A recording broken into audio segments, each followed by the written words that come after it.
Hey everyone, welcome to the Bible Belt Bros podcast. Andrew dodged some storms last night. It wasn't actually that bad, but it was a little north of us. But yeah, it's that I tell some people like, oh yeah, we got possible tornadoes tonight, and they're like, oh my gosh, you're great, it's great. And I'm like, that's a typical Friday night. Yeah, we actually, I think right now we're on a 5-day tornado warning. Yeah, it's like just a constant. Yeah, for the next, yesterday plus the next 4 days, I believe. At least it's a minimum of 4 days, so it's just normal. There was one like a month ago that literally went over our house. Yes, it was not on the ground when it went over our house. Yeah, and I was like, well, at least lightning doesn't strike twice, right? So we're probably good for the rest of the year for an exact targeted. Because I remember watching it on the TV and seeing old Travis, and our weather guy, is serious when he takes his jacket off. And you're like, all right, it's a pretty bad storm coming. And then you need to get in the closet when he starts rolling up his sleeves. So there's levels of the weatherman that you don't even have to watch what's going on. You just watch his actions. And they were like pointing at all right, here's coming. And we're like, he's pointing at our house. That is, his finger is on where our house is. And then when the storm chasers are just down the road. Yeah. Or outside looking towards our house. Yeah. And you're like, they're looking at our house waiting for this thing to, what is going on? Yeah. So a couple of things. I have actually, this is kind of blasphemy here in Tulsa area, but I don't watch Travis Meyer. Oh yeah. You have a YouTube guy, right? Yes. Ryan Hall, y'all. That's his YouTube channel. And the dude is phenomenal. I had him on last night watching him.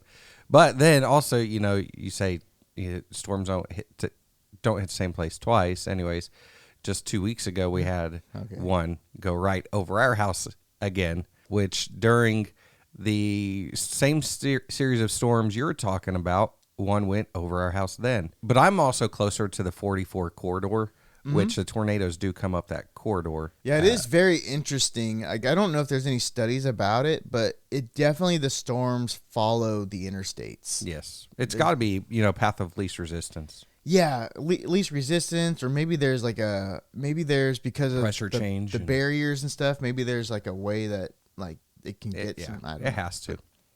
I mean, it's too consistent to not. Yeah. Yeah, so you're way closer to the 44 than we are, but yeah, that one that hit just 2 weeks ago, that was that just hit like 3 miles down the road from us. Mm-hmm. Oh, and that was actually on the ground. Yeah, for a bit. Yeah, yep.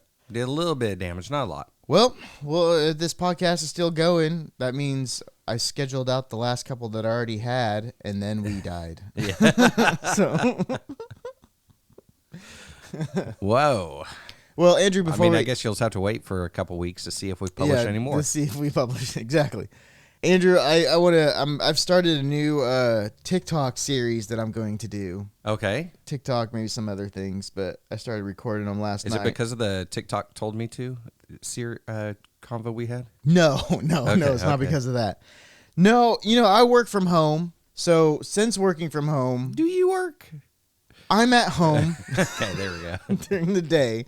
And since working from home, there's no package delivered to our house that I don't see now. Sometimes there might be a package delivered and you can get home in time and grab it. And, right. I'm going to start a TikTok series, started recording them yesterday. Things that, quote unquote, fell into my wife's cart on Amazon. And then just every day, just do an unboxing of what my wife, because I'm like, funny. What is this? Like, literally, Amazon is at our house almost every day. Yeah.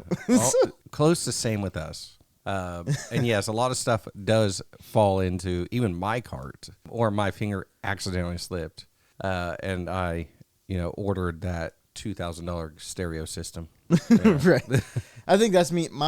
The stuff I want to buy is always way more expensive than the stuff she wants to buy. So you have to wait. Total is right. So you have to wait for them to accidentally slip enough that you can accidentally slip and justify it. You're like, I'm not going to say anything about this, but I saw it, so I'm going to order something. And if she says something about it, then I can bring up the slop bucket and say, actually, here's what I've been holding on to. You're right. You ordered this.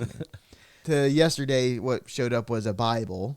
Uh-oh. And a journaling Bible is like a Bible, and you can journal. Can you use that against her? I don't think you can. I don't know. If you look at the stack of books that she already has in this different... But are those Bibles or are those books? Some of them are Bibles. A lot of them are books. But like there's a Bible that she has that is more of a, like, it took out all the chapters and the verses, you know, so it reads like it was written, yes. not like separated out. So I have a book like that. It's called the Book of God. Okay. But it's more, it's written more like a novel rather than the Bible. Yeah, well, it's the actual Bible verses. Right. It's not rewritten, but it's just they've formatted it more like how it was originally. Yeah. So she has that Bible, and then another Bible, and another Bible, another Bible. And then secondly, I don't know if you saw on the counter in there was a nice little bread, glass bread. Go look in there real quick so you can say what it looks like. It looks like a cake thing. Yeah, it's like a cake holder. A cake pedestal. It's to keep her sourdough bread warm. She's saying we're saving money because we're no longer utilizing Ziploc bags. And so that's her brain. But it's that's a TikTok made her buy situation. Gotcha. Yeah, that looks just like a cake pedestal. You would decorate the cake on and then put the glass dome over it. Yeah. So that came in yesterday as well. So I'm like, you know what? I think I'm going to make this a series. And just... So I will say, I didn't notice that because there was boxes around it, but I did see the glass and I saw the bread in it, and I was like, that's different. But it did make your bread prominent in your kitchen. That's what I was like. It was like maybe we're displaying it. Yes. All the hundreds of people that come to our house, you know. You're inviting hundreds, and I only get to come over once a week. Jeez. I think you're the only person that comes in our house for like at least a month straight. Maybe we'll have house church here one week or something. But other than that, I did notice on your table there were quite a few Amazon packages. It looked like something was being returned as well. But we do some Amazon returns as well. And then that's my job because I work from home. Yeah. She orders, you have to take it back. Yeah, exactly. I understand that. I try and make my wife do returns sometimes. And she just refuses. It could be a $600 item we're taking back to Costco. Nope, we'll just eat it. There are some times where I've just ate it, and I guess that just counts to the what does Dave Ramsey call it? Fun money. Oh yeah, it was just fun money. Yeah. So I went to it's basically the same thing as going to the casino and blowing like $20. Yes. I'll just not return this $20 item and throw it in the garage. Yeah.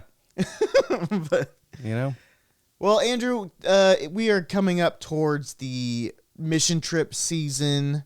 Yes. Of the summer coming up. A lot of mission trip. Our church has quite a few mission trip groups going out this year. We have my Facebook feed is just, hey, give me your money. Hey, That's all money. Facebook is right now. And my text messages too. I have the opera. It's all the same message too. Yeah. You guys need to use different AIs to write your messages. Right? They're writing them the same way. Yeah, you're copying pasting the same prompt, and I have the amazing opportunity to go. Yeah. Anyways, I'm sorry. I don't know why I'm making fun of that. It's more of the posts. But see, that could be another series, Dusty. We just go through their different messages.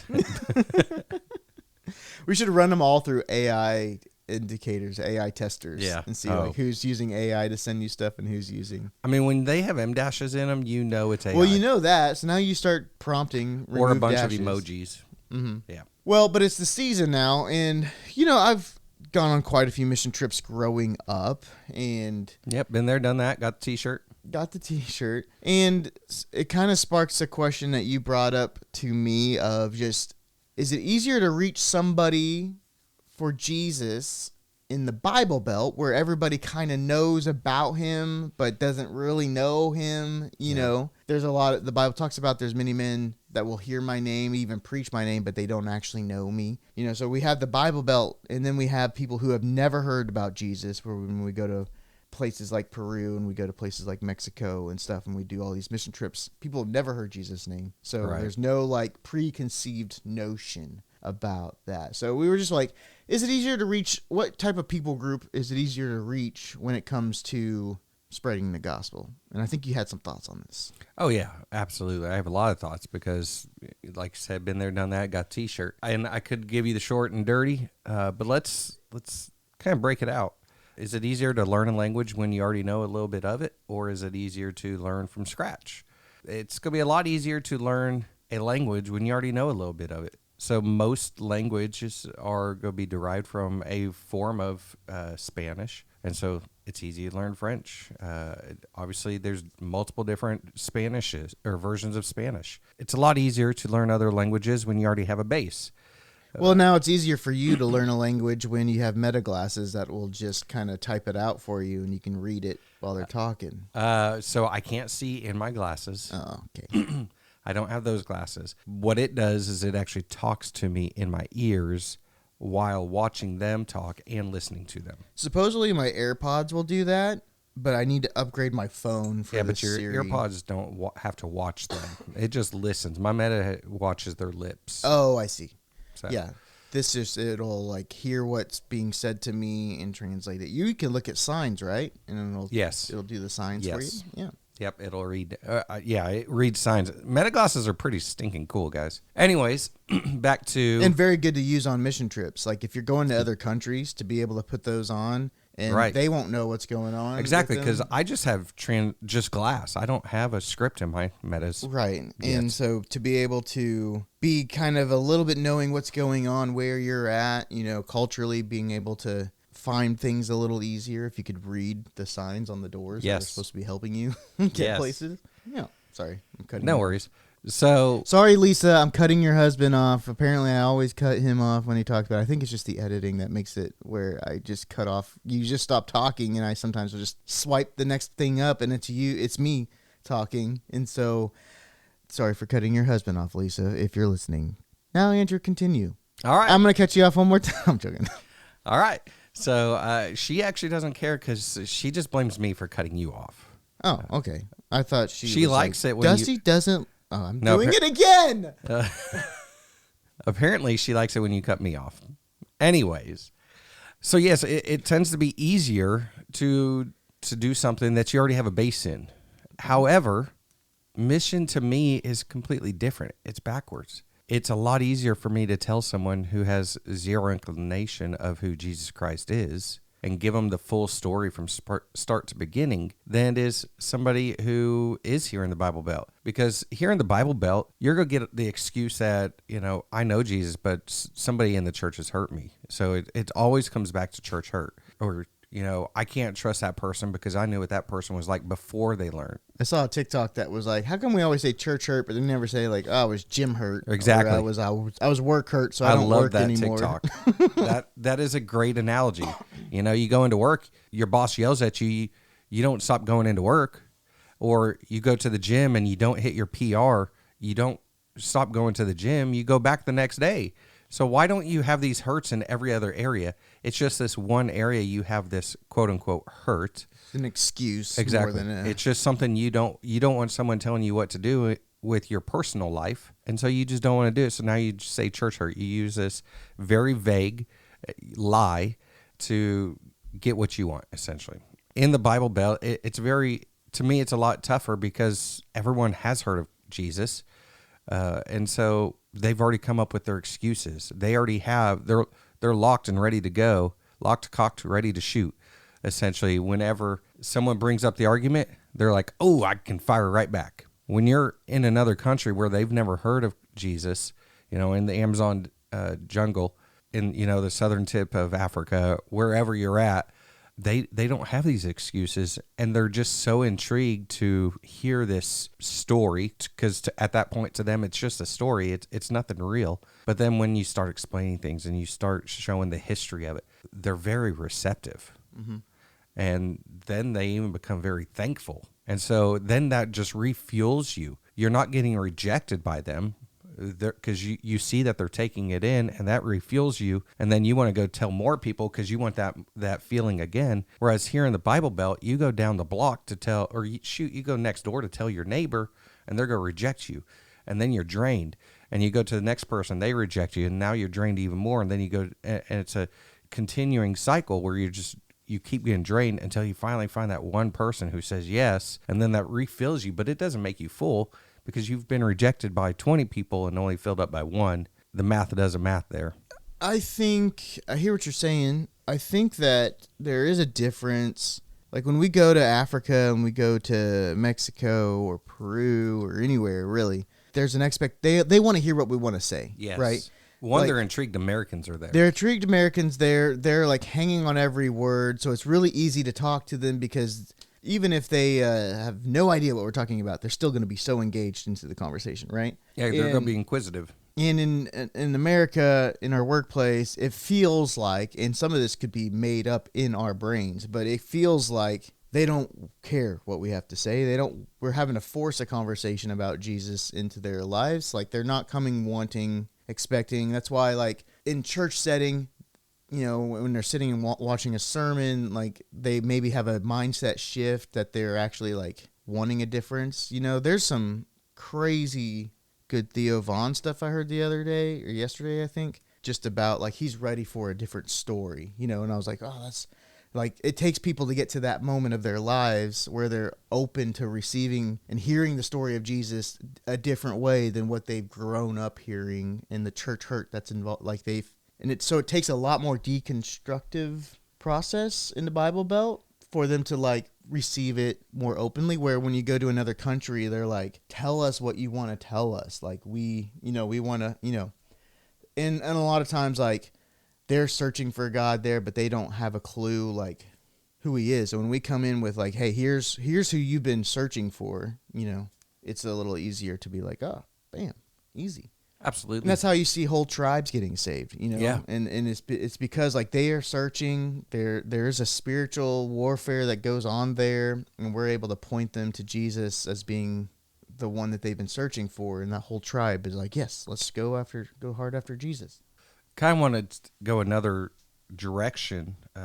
Instead of going foreign missions, because Dusty, you and I have done a lot of mission trips in the U.S. So there's also a very big different culture between doing metropolitan missions versus country missions, country life. Once you get outside of the cities, people do tend to be more receptive as well, because outside of cities, there seems to be a lot more emphasis on a respect culture, whereas in the cities, it's more of a me culture. It's the hustle and bustle of the everyday life in the cities, and so everybody's all about themselves. When you go out into the country, out into the smaller towns, the people are taught a lot more about respect. And so when you are talking to them, they're engaged in your conversation because that's what they're taught, is to respect the person talking. Mm-hmm. And so you don't cut them off. You don't ignore them. You answer back when they ask questions, or you at least why are you targeting me? You at least nod your head that you're paying attention. And so it's a lot easier to preach or to share with people who are engaged with you than people who seem like they're too busy for you. Even in between two cities or two towns, a city and a town, it's going to be very different. And I feel you would have more success outside of a bigger town as well. Most of the missions you and I have done have been big towns. Inner city. Right, yeah. Inner city. Houston, St. Louis, Tulsa, wherever else, Denver maybe. People in the city obviously need Jesus too. They really need Jesus more, it seems like, because they seem to lack the more of the Jesus morals. It's not, obviously that's not a 100%. There's exceptions to every rule. Just that's what it seems like, because there's a lot less respect in bigger cities, it seems, but also larger number of people. So the scientific data is diluted. Right. Yeah. Your sample size is much, much larger. It's like your conversion rate in the inner city is much lower, but you're still getting quite a few conversions because you're interacting with women. Right, it's a numbers game. You're hitting 200 in an hour versus 1. Yeah, I think most of my mission trips I've gone on are inner city. I do remember there was one in Arizona that we went to that was like just the area was more spread out. And I think what we did was we did a lot of events at the church to try to help bring people to the church itself, and then help build up the church, fix it up, things like that, to help set that church up for future success while we're gone. Because I think that's a lot of the issue with mission trips, right? Is you come you conquer, you leave, and there's no, and Right, now all it's in 5 days.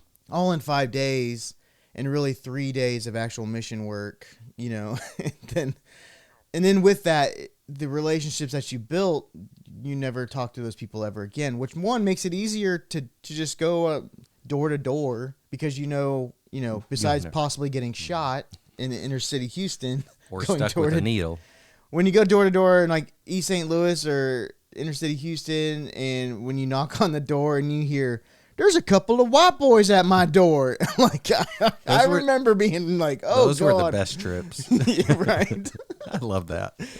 But and so with all of that being said, like you have to have a good central church that you're partnered with that's ready to take that over immediately. Yes. And I think there's a book called The Master's Plan of Evangelism, and it talks about these mission trips that we go on are additions, right? Where we added 5, we added 4, we added 10, those kind of things. But if you're just saying, "Hey, I'm going to reach one person," like if you reached one person this year and you discipled them for a full year, so you've only led one person to Christ all year, then next year both of you go reach one person, so now that's 2. Over time you get you get far more.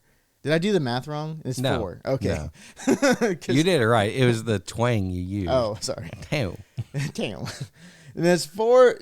So then you reach far more people. One. Yes. If all of it, there was a T-shirt company that was trying to get us to buy T-shirts back when I was youth pastor days, and Rusty and I was sent this thing, and it was like, if everybody was to bring one kid to your youth ministry, your youth would double in size. And we're like, mind exploding, 50%, or 200% increase. Like that's amazing. Why is nobody doing that? And their thing was like, if everybody was to wear T-shirts, and then like the promoting, and then that's what their sales pitch was. But that's kind of the idea is like, right, if all of us reached one person, our church would double in the next year instead of our church trying to reach one person a week. Right. When we have salvations at our church, we have pretty good number, 2 or 3 a week, but that's not compared to like if we were to all go reach one person ourselves, Yeah, absolutely. that kind of thing. So sorry.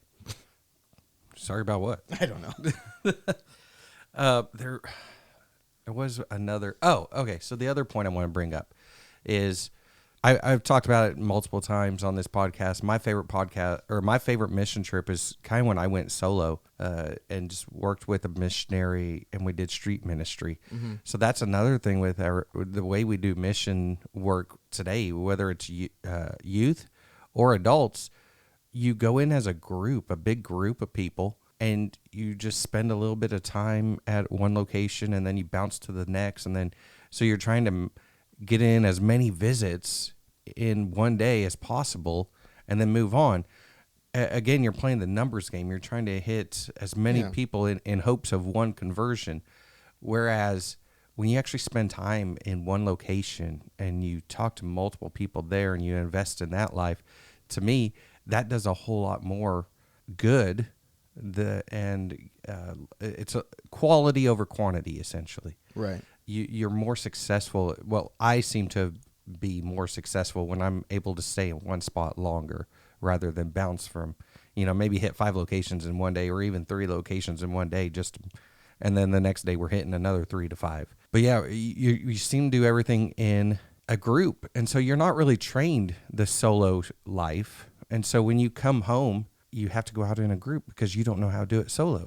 And I feel honestly, Dusty, our youth group trained us to kind of do solo. We would go off start with a big group, but then when we went out, we would break up into smaller, 2 maybe 3-man teams for safety in that.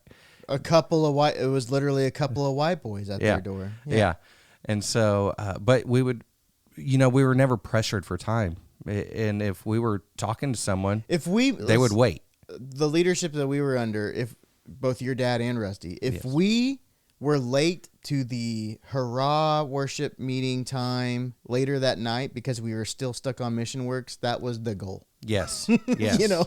Like we can do the church thing whenever, right. Like The life, bringing a life to Christ was more important than making it back for a ceremony or for a ritual, essentially.